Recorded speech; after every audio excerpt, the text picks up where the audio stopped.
नमस्कार दोस्तों। आज हम सिंहासन बत्तीसी की 8वीं पुतली पुष्पवती की कहानी सुनने जा रहे हैं। 8वीं बार राजा भोज सिंहासन पर बैठने के लिए राज दरबार पहुंचे। रोज रोज पुतलियों से राजा विक्रमादित्य की महानता के किस्से सुनकर वो तंग आ चुके थे। फिर भी सत्ता और उस सिंहासन का मोह उन्हें राज दरबार खींच लाता था।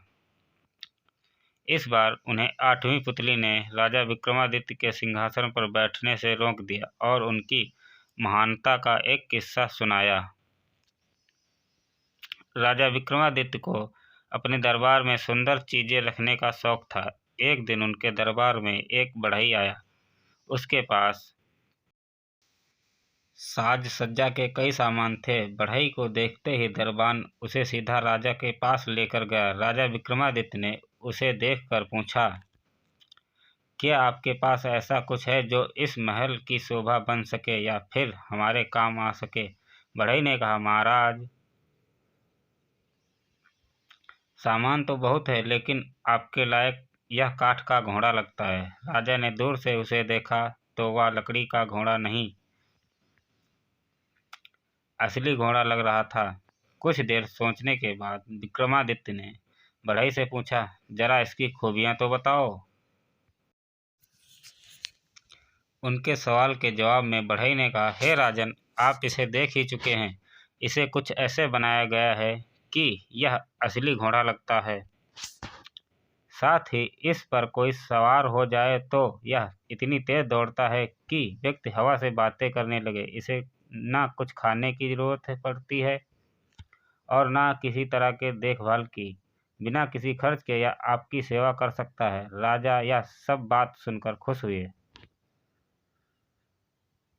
उन्होंने बढ़ई से उस काठ के घोड़े की कीमत पूछी। बढ़ई ने कहा, देखिए महाराज, आपसे क्या छुपाना, मेरे पूरे जीवन की मेहनत है। यह काठ का घोड़ा ही है। इसे बेचने की कीमत मैं कैसे लगाऊं?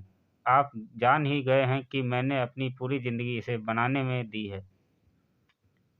अब खुद ही इसका मोल लगाकर पैसे दे दीजिए।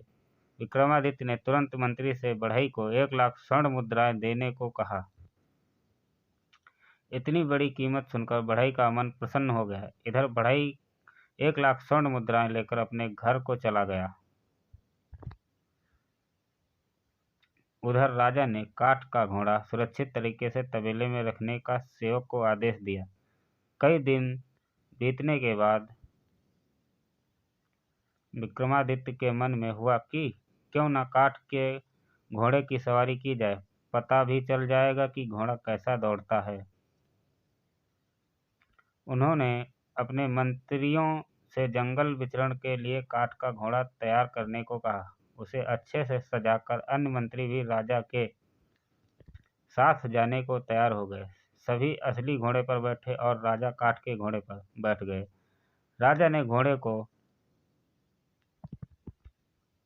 दौड़ने के लिए जैसे ही पैर मारा, घोड़ा तेजी से दौड़ने लगा। वह घोड़ा राजा को तेज गति से बहुत दूर ले गया आया। राजा ने आसपास देखा तो उनके मंत्री और दरबार के लोग कहीं दिखाई नहीं दिए। राजा अनजान व सुनसान जगह पहुंच चुके थे। कुछ देर बाद राजा ने एक बार फिर अपना पैर मारा। फिर से राजा का इशारा मिलने पर घोड़ा ऊपर आसमान में हवा की गति से दौड़ने लगा। अब राजा को घबराहट होने लगी। उन्होंने तुरंत घोड़े को जमीन पर उतरने का इशारा दिया। घोड़ा आज्ञा का पालन करते हुए नीचे आने लगा, लेकिन घोड़े की रफ्तार इतनी तेज थी कि वो एक पेड़ से टकरा गया। पेड़ से टकराते ही घोड़ा चूर चूर हो गया और राजा किसी जंगल में गिर गए। नीचे गिरते ही उन्होंने अपने पास एक बंदरी को देखा। वो राजा को कुछ इशारा कर रही थी। विक्रमादित्य उसकी बात को नहीं समझ पाए। राजा जैसे ही जमीन से उठे तो उन्होंने पास में ही एक कुटिया दिखी। वहां जाकर राजा ने हाथ पैर धोए और पेड़ से कुछ फल तोड़कर खा लिए। अब राजा एक पेड़ पर चढ़कर विश्राम करने लगे। शाम के समय कुटिया में एक सन्यासी पहुंचा। उसने भी हाथ पैर धोकर पानी पिया और कुछ पानी की बूंदों को बंदरी पर छिड़क दिया। शरीर पर पानी पड़ते ही वह बंदरी एक सुंदर राजकुमारी बन गई। उस राजकुमारी ने जल्दी जल्दी सन्यासी के लिए खाना बनाया और फिर उनके पैर दबाने लगी। सुबह होते ही दोबारा सन्यासी कुटिया से बाहर चला गया, लेकिन जाने से पहले उसने राजकुमारी पर जल छिड़ककर उसे दोबारा से बंदरी बना दिया। अब विक्रमादित्य भी नींद से जागे और पेड़ से नीचे उतरे। फिर बंदरी उन्हें देखकर कुछ संकेत करने लगी। राजा उसे नहीं समझ पाए और अंदर जाकर हाथ मुंह धोया। उसी जगह पर बंदरी आकर खड़ी हो गई। उसी समय बंदरी पर पानी की कुछ छींटें पड़ गईं। देखते ही देखते बंदरी फिर से राजकुमारी बन गई। राजा ने जैसे ही बंदरी को राजकुमारी बनते देखा तो वह हैरान रह गए। विक्रमादित्य ने उससे इस बारे में पूछा। राजकुमारी ने बताया, मैं कामदेव पुष्पवती की बेटी हूँ। सालों पहले मुझसे गलती से एक बाण सन्यासी को लग गया था।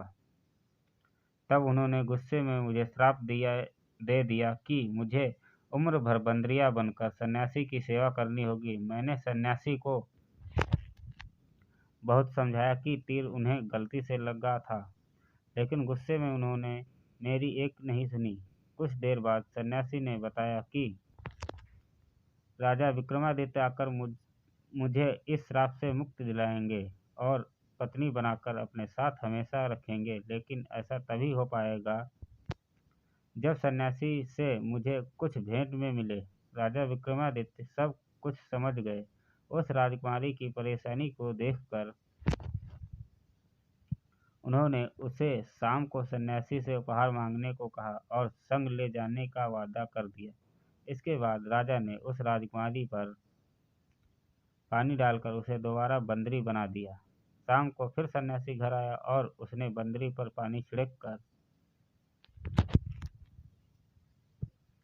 उसे राजकुमारी बना दिया। राजकुमारी बनते ही उस महिला ने कहा कि उसे कुछ उपहार में चाहिए। उन्होंने तुरंत एक कमल का फूल उसे दे दिया।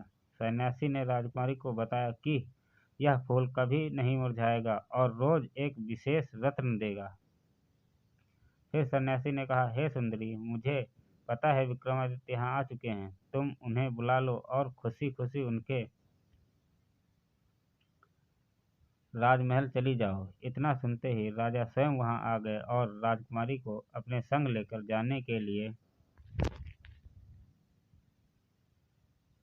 अपने बेतालों को वहां बुला लिया। अपने राज्य पहुंचते ही राजा को देखकर एक बच्चा रोने लगा। विक्रमादित्य ने जब उसे रोने की वजह पूछी तो उसने राजा से वह कमल मांग लिया। उन्होंने खुशी खुशी उस बच्चे को कमल दे दिया और अपनी पत्नी के साथ राजमहल पहुंच गए। कुछ दिनों बाद दरबार में एक व्यक्ति को रत्न चुराने वाला चोर कहकर पेश किया गया। राजा ने जब व्यक्ति से पूछा तो उसने बताया, महाराज, मेरा बेटा एक दिन घर में कमल का फूल लेकर आया। वो रोज एक कीमती रत्न देता है। उन्हीं को लेकर मैं बाजार बेचने को निकला था, लेकिन आपके सिपाहियों ने मुझे पकड़ लिया। व्यक्ति की इस बात को सुनकर राजा को बहुत दुख हुआ। सिपाहियों पर गुस्सा करते हुए राजा ने कहा, बिना सोचे समझे किसी को भी चोर बोलकर पकड़ लेना सरासर गलत है। आगे से इस तरह की हरकत नहीं होनी चाहिए। इसके बाद राजा ने उस व्यक्ति को छोड़ने का आदेश दिया। उसकी परेशानी को देखकर राजा ने पूछा, बताओ, यह रत्न तुम्हें कितने में बेचना चाहते हो? वह गरीब डर के मारे कुछ नहीं बोल पाया। राजा ने तुरंत दीवान को रत्न के बदले 1 लाख स्वर्ण मुद्राएं देने को कहा। इतना सुनते ही 8वीं पुतली पुष्पवती ने कहा, राजा को इतना महान और दानी होना चाहिए कि ये सब गुण तुम में हैं, बताओ।